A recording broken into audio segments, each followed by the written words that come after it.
Well, I thought I'd talk a little bit about these VW panels I've got to work on as far as what's going on with them.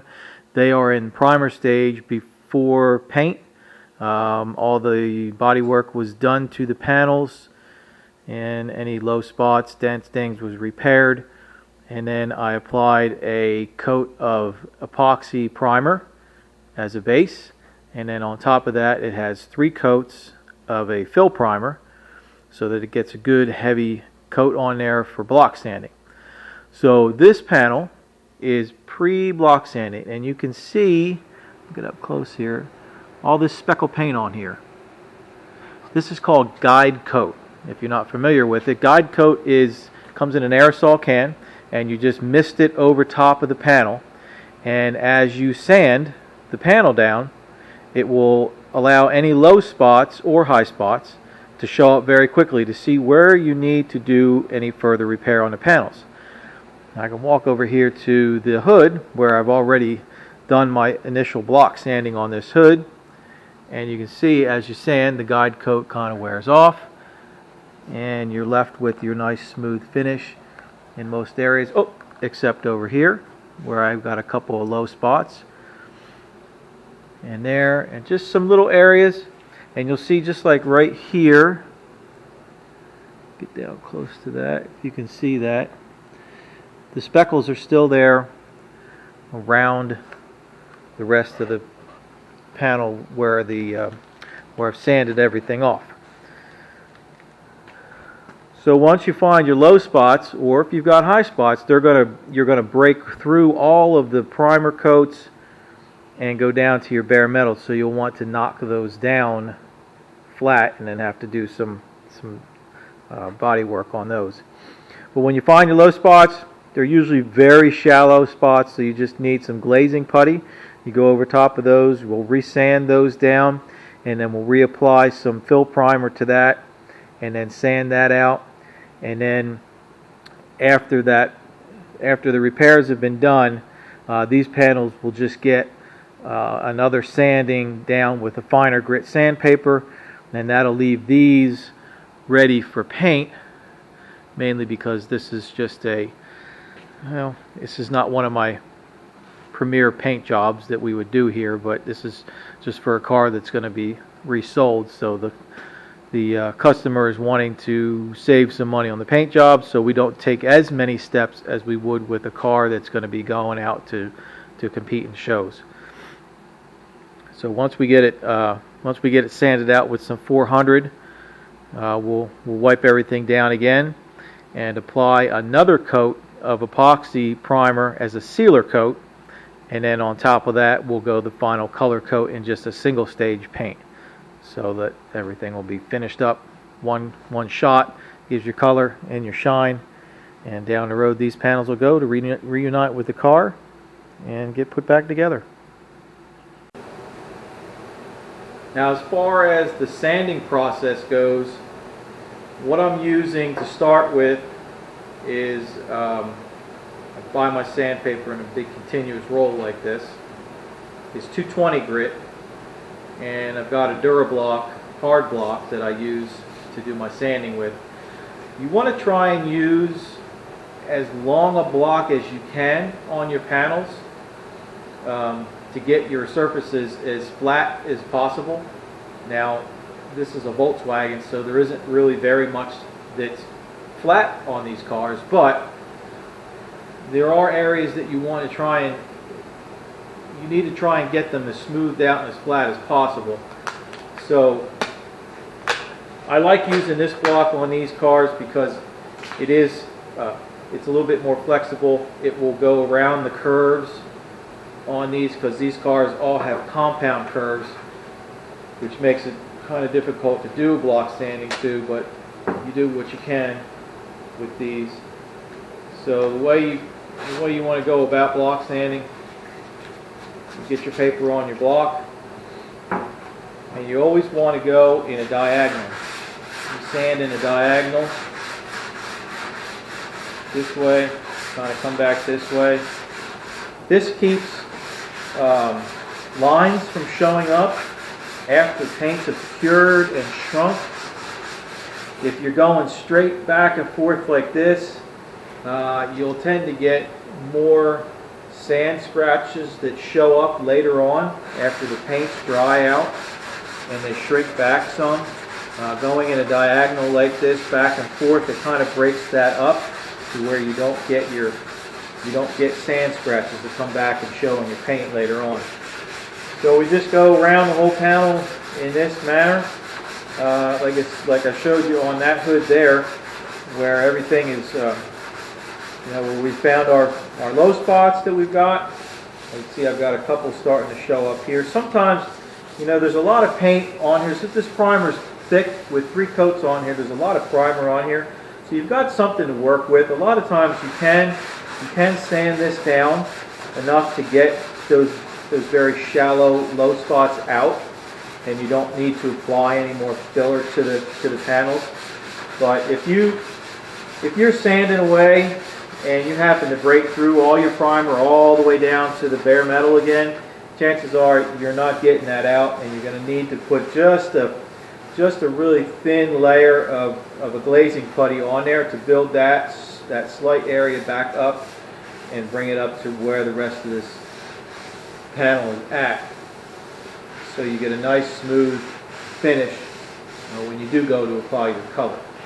Back on our VW panels that we're getting ready for paint, sanding out the primer on these. I've already gone through the initial block sanding stage with the 220, got everything sanded down, found my low spots, went ahead and fixed my low spots.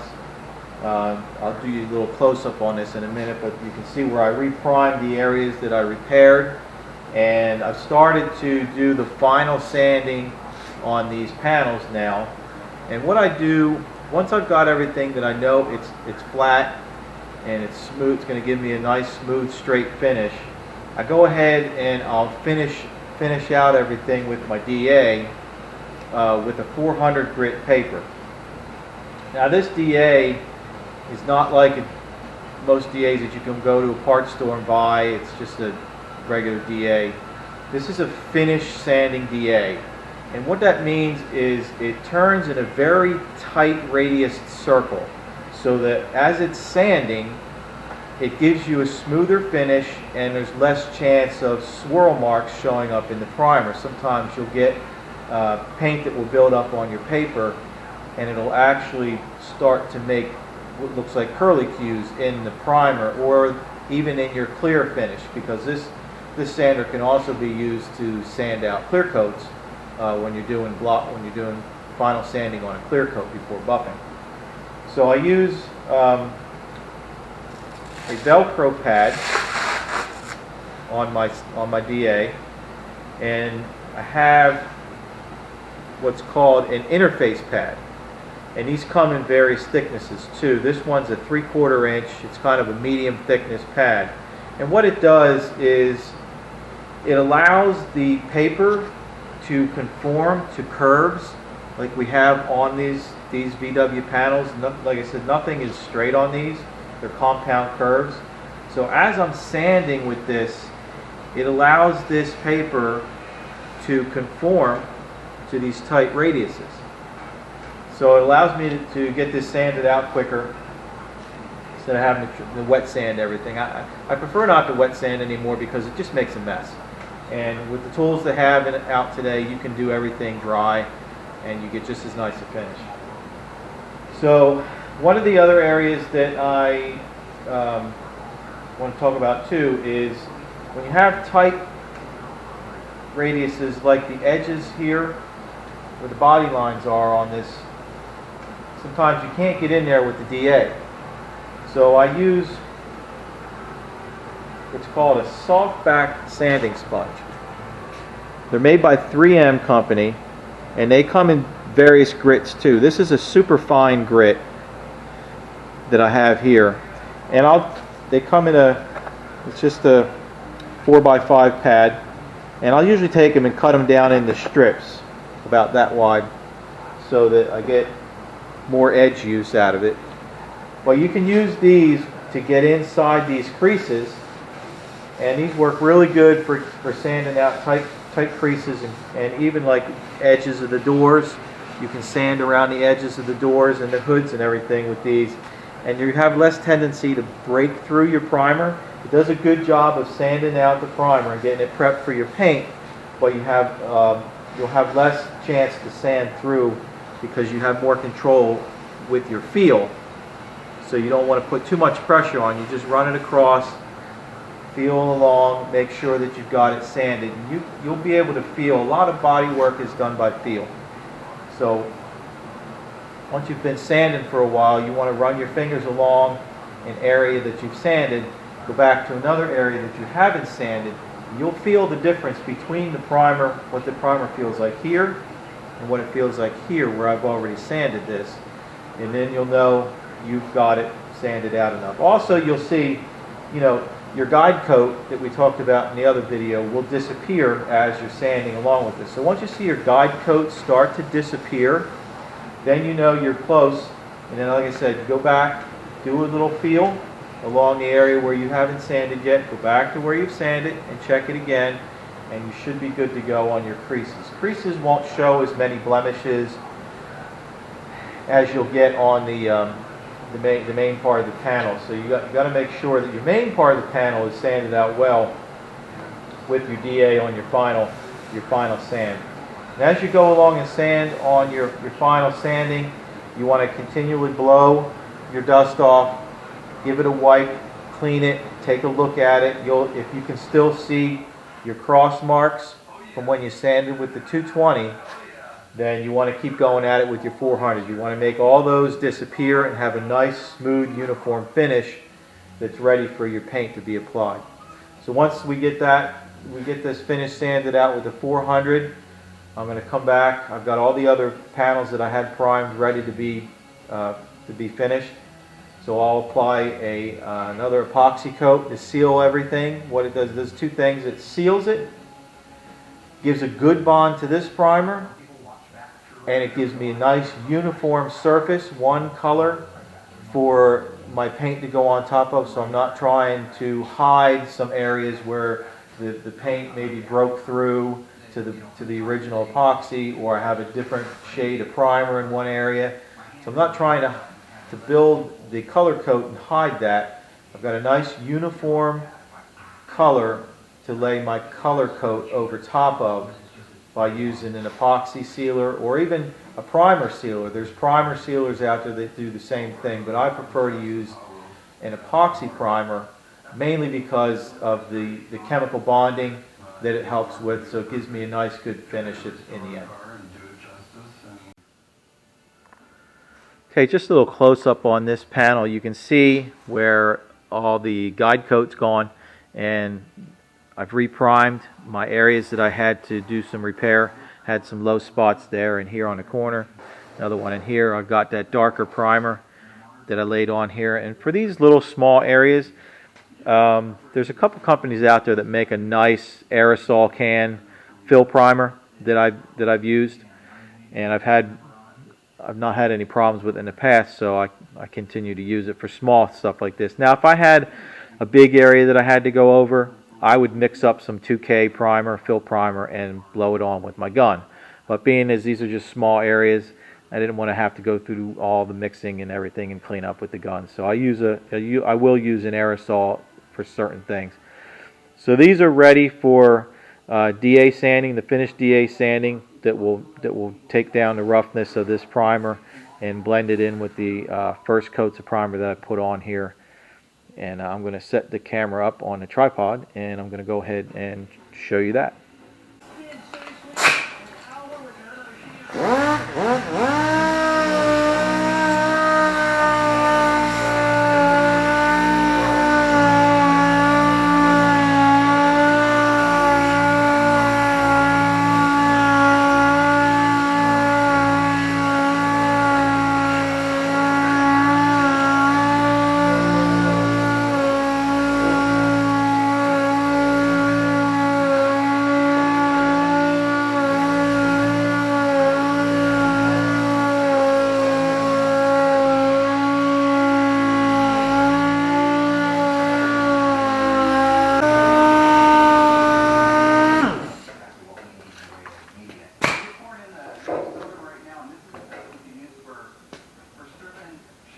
as you can see, that interface pad makes it easy for that paper to conform to these curves, so you get a nice finish on this.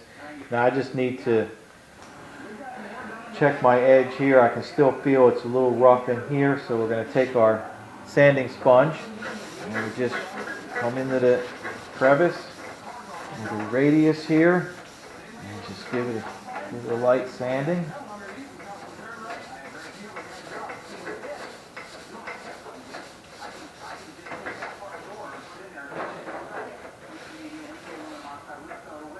Feel there. I got that nice, smooth, uniform finish, just like I have throughout the rest of this panel where I've already sanded. I feel a little bit in here where I need to go over it some more with the DA, but you get the idea. The interface pad helps a lot with this when you got to sand your radiuses. Otherwise, I do use that with just a flat hard pad on my flat surfaces, so I can get a nice flat finish. You're not going to deviate from what you've done previously on your bodywork by making your panels flat. Well, that was a brief overview on what it takes to take some panels from the primer stage, your initial block sanding, how you go about that, and then your final sanding, getting ready for paint work with doing your repairs in between after blocking and finding any imperfections in your paint. I talked a little bit about the tools and the different materials that I use to do these jobs with. And I just want to say I hope that these were informative for anybody that's thinking about taking on painting and prepping their own car. And if there was anything I didn't cover, make sure to leave me a note in my comments section, and I can do another video and maybe pick up on what it is that you're looking for information on so that I can try and help you out with that. Another thing, I wanted to thank everybody who has watched my videos so far, and those that have subscribed. I appreciate it greatly. If you've been watching my videos and you haven't subscribed yet, please do that. Like the videos that you've watched, leave me some comments. All these things help in the YouTube world so that I can keep bringing these videos to you. It's greatly appreciated that you do all these things so that my subscriptions can grow, and that I can keep doing all these videos and bringing these tips and tricks to everybody out there who's looking for information on how to do some of this work at home for themselves. So I appreciate everyone tuning in. I got a lot more stuff that I need to edit and get up, and I'll have all these things put together here shortly, so you should see a lot more videos coming out from me soon. Thanks.